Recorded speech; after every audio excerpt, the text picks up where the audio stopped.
ஆன்மீக எழுத்தாளரும் ஆன்மீக சொற்பொழிவாளருமான பி. சுவாமிநாதன் எழுதியுள்ள ஆன்மீக நூல்கள் அனைத்துமே தாமரை பிரதர்ஸ் மீடியாவில் கிடைக்கும்.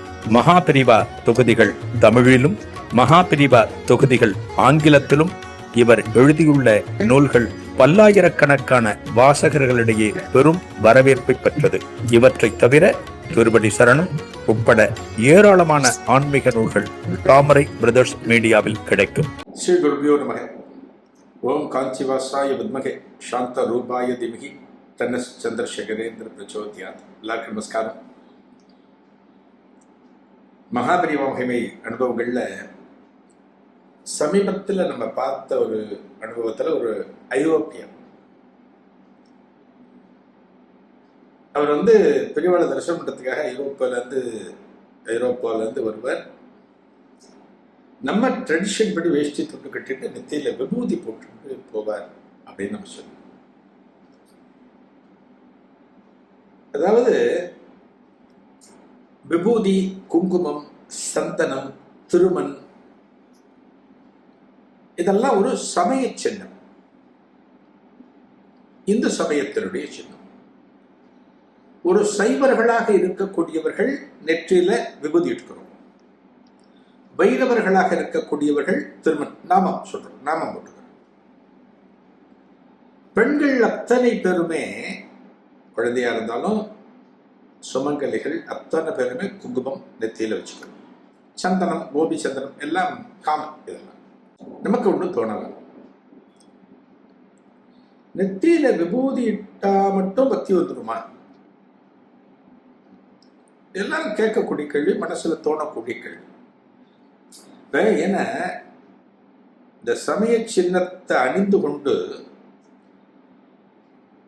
இன்றைக்கு அதர்மத்தின்படி நடப்பவர்கள் நிறைய பேர் இருக்காங்க.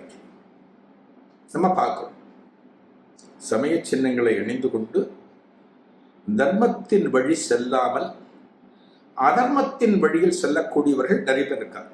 அவெல்லாம் என்ன சொல்றோம்? பசுந்தோல் பொத்திய புலி அப்படின்னு நம்ம சொல்றோம் இல்லையா? அதாவது தன்னுடைய தோற்றத்தை மறைத்து கொண்டு அடுத்தவர்களிடமிருந்து ஒரு இரக்கத்தை சம்பாதித்துக் கொண்டு அவர்கள் வாழுகின்ற முறையை நம்ம அப்படி சொல்றோம். இன்னைக்கு நிறைய பேர் வாழ்க்கையில ரொம்ப கேர்ஃபுல்லா இருக்கணும், ரொம்ப ஜாக்கிரதையா இருக்கணும். யாரையும் அத்தனை சுலபத்துல இந்த காலத்துல நம்பிடக்கூடாது, யாரையும் நம்பக்கூடாது. எப்பொருள் யார் யார் வாய் கேட்பினும் அப்பொருள் மெய்ப்பொருள் காண்பது அறிவு. அது போல இருக்கணும். மகாபிரிவா இந்த விபூதின்றதை பத்தி சொல்லியிருக்க. விபூதி ஏன் இட்டுக்கணும்? விபூதி இட்ட நமக்கு என்ன ப்ரொடெக்ஷன்? விபூதி இட்டுன்னா பக்தி வந்துருமா இல்லையா? நமக்கு கேள்வி வருது இல்லையா? கிருபானந்த வாரியார் சுவாமிகள் அவர் விபூதிய திருநூறு சொல்லும், ஐஸ்வர்யம் அப்படின்பார். அவர் விபூதிக்கு சொல்ற பேரு ஐஸ்வர்யம்னு பேரு. நம்ம கோவிலில் போயிட்டு ஒரு குருக்கள் சிவாச்சாரியர்கிட்ட, சுவாமி எனக்கு விபூதி கொடுங்க, எனக்கு திருநூறு கொடுங்கன்னு நம்ம கேட்கிறோம் இல்லையா? வாரியார் சுவாமிகிட்ட யாராவது ஐஸ்வர்யம் கொடுங்கன்னு கேட்கணும். விபூதி சொல்ற ஐஸ்வர்யம்னு சொல்லு அப்படின்பார். இதை இட்டுண்டாலே ஐஸ்வர்யம், சகல விதமான செல்வங்களும் பெறும். வாரியார் சுவாமிகளுடைய வார்த்தைகள். மகாபிரிவா சொல்லுவார், இந்த விபூதிங்கிறது சாதாரணம் அல்ல, சமய சின்னங்கள் அப்படிங்கிறது சாதாரணம் அல்ல. இன்னைக்கு தலைமுறைக்கு, இன்னைக்கு இருக்கிற யங்ஸ்டர்ஸுக்கு இதெல்லாம் குறைஞ்சி போச்சு. ஒரு விபூதி இட்டுன்னு போறதுலாம் குறைஞ்சி போச்சு. அதுக்கு நிறைய காரணங்கள் இருக்கு.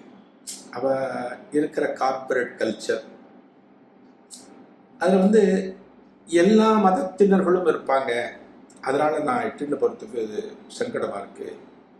நிறைய காரணங்கள் சொல்றேன், நிறைய காரணங்கள். ஆனா நான் ஒரு பதிவு ஒன்று பண்ணியிருக்கேன் ஒரு ஃபேஸ்புக்கில். கொரோனா காலத்தில், கொரோனா பீரியட்ல நம்மள பல பேர் எந்த விதமான வேலை வெட்டியும் இல்லாமல் எந்த விதமான அறிவறி இல்லாமல், அவசரம் இல்லாமல் நிதானமாக இருந்த காலங்கிறது கொரோனா பீரியட். 2020 இப்போ சரி 2020, 2021, 2022 அந்த பீரியட்ல. அப்பதான் நிறைய பாசத்தை பற்றின நிறைய வீடியோஸ் வந்தது. ஒரு அம்மாவுக்கும் பையனுக்கும் இருக்கக்கூடிய பாசம், ஒரு கணவனுக்கும் மனைவிக்கும் இருக்கக்கூடிய நேசம் அப்பதான் ஃபீல் பண்ண முடிஞ்சது. கொரோனாவில் எங்கேயும் போக முடியல, ஒன்றும் பண்ண முடியல, ஒருத்தர் மூஞ்சி ஒருத்தர் பார்த்துட்டே இருக்கணும். அப்படி இருக்கிற போது தான் மனைவி இந்த அளவுக்கு வேலை செய்யறாளா கணவனுக்கு தெரிஞ்சது. கணவன் ஆஃபீஸ் வேலை உட்காந்துட்டு பண்ற போது இவ்வளவு போராடுறார, ஆஃபீஸ்ல இவர் இந்த அளவுக்கு வேலை செய்யறாரு மனைவிக்கு தெரிஞ்சது. அந்த கொரோனா பீரியட் தான் நமக்கு பல விஷயத்தை உணர்த்தது. அப்ப பக்தியும் கொஞ்சம் பெரியது. கோயிலுக்கு போக முடியாது, வீட்டிலே எல்லாம் விபூதி எல்லாட்டு ஸ்லோகம் சொல்றது, பாராயணம் பண்றது எல்லாம் இருந்தது. விபூதிங்கிறது ஒரு எக்ஸ்டர்னல் பொருளாக பார்க்கக்கூடாது. மகாபிரியா சொல்ற விபூதிய ஒரு எக்ஸ்டர்னல் பொருள். இது பவுடர் போட்டுக்கிற மாதிரி கிடையாது. பவுடர், ஃபேஷியல் பவுடர் போட்டுக்கிறோம். நம்ம என்ன சொல்றோம், ஆள் பாதி ஆடை பாதிக்கிறோம். எப்பேற்பட்ட ஒரு வீக்கா இருக்கிற ஒரு என்ன சொல்றது, அழகு குறைவாக இருக்கக்கூடிய ஒரு மனிதனையும் அழகாக காண்பிக்கக்கூடியது மேக்கப். இன்னைக்கு நம்ம நிறைய பார்க்கிறோம், சினிமாலாம் பார்க்கிறோம், எப்படி இருந்தாலும் எப்படி மாத்தரா அப்படிங்கிறதெல்லாம் பார்க்கிறோம், எவ்வளவு பார்க்கிறோம் இன்னைக்கு. ஸோ ஆளையே மாற்றக்கூடியது மேக்கப். அப்படின்னா அந்த எக்ஸ்ட்ராவாக செய்யக்கூடிய சில விஷயங்களுக்கு சம்வாட் ஏதோ ஒரு இம்பாக்ட் இருக்கு அப்படின்னு அர்த்தம். அது அதைத்தான் மகாபிரியா சொல்ற. விபூதியிட்ட, குங்குமம் வச்சுண்ட, திருமணிட்டுண்ட அப்படின்னா அதனால கிடைக்கக்கூடிய பலன் அளவற்றது. பிரியா சொல்ற எப்படா கிடைக்கும், இதை வச்சிருந்தாலே கிடைச்சிடுமா, எப்படி அது நமக்கு சந்தேகம் வருது இல்லையா? பெரியவா அது அழகா ஒரு உதாரணத்தோடு பெரியவா சொல்ற. இதன் தொடர்ச்சியை அடுத்த நிகழ்வில் காணலாம். நன்றி, வணக்கம். ஆன்மீக எழுத்தாளரும் ஆன்மீக சொற்பொழிவாளருமான டி. சுவாமிநாதன் எழுதியுள்ள ஆன்மீக நூல்கள் அனைத்துமே தாமரை பிரதர்ஸ் மீடியாவில் கிடைக்கும். மகாபிரிவா தொகுதிகள் தமிழிலும், மகாபிரிவா தொகுதிகள் ஆங்கிலத்திலும் இவர் எழுதியுள்ள நூல்கள் பல்லாயிரக்கணக்கான வாசகர்களிடையே பெரும் வரவேற்பை பெற்றது. இவற்றை தவிர திருப்பதி சரணம் உட்பட ஏராளமான ஆன்மீக நூல்கள் தாமரை பிரதர்ஸ் மீடியாவில் கிடைக்கும்.